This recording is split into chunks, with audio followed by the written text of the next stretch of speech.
मसला चल रहा है, इंशाअल्लाह ताला किसी नतीजे पर फिर से एक मरतबा बैठेंगे।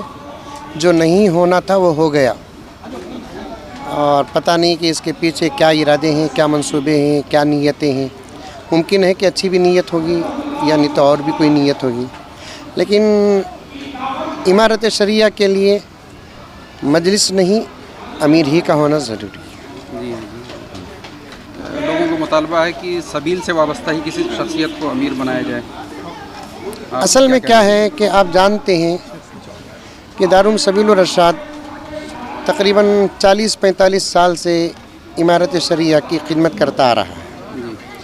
एक नहीं, एक से 3 अमीर शरीयत अल्हम्दुलिल्लाह वहाँ से गुज़रे हैं, और मेरी ये गुफ्तगू किसी की तरफ नहीं है बल्कि हकीकत है। और ये जो कहा जा रहा है कि अब सबील और इरशाद में कौन है, ये साफ साफ इल्ज़ाम है। सबील और इरशाद मदरसा जारी है अल्हम्दुलिल्लाह, दर्स व तदरीस, और बराबर वहाँ से उलमा व हुफ़्फ़ाज़ व फ़ुज़ला फ़ारिग़ होकर जा रहे हैं। और आज भी अल्हम्दुलिल्लाह बड़े हज़रत शाह अबू सऊद अहमद साहब रहमतुल्लाह अलैह के दौर के फ़ुज़ला असातिज़ा बने बैठे हैं, और वो हज़रात भी सबील और इरशाद के अंदर मौजूद हैं जिन्होंने 3 अमीर शरीयत को देखा है। ना होते तो कुछ और बात थी, रहकर ना बनाना मैं समझता हूँ कि ये मुनासिब वक्त है। तो यहाँ जलसे दस्तारबंदी में आए थे, सोशल मीडिया पे दस्तार उछाली जा रही है प्रोग्राम के बाद।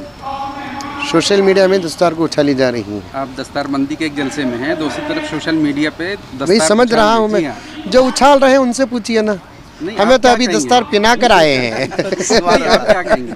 नहीं होना चाहिए इस किस्म की तबसरे, भी अदब के साथ होना चाहिए, लेकिन जब इतने तबसरे हो रहे हैं तो कुछ अच्छे अदब के साथ जवाबी कार्रवाई भी तो होना चाहिए।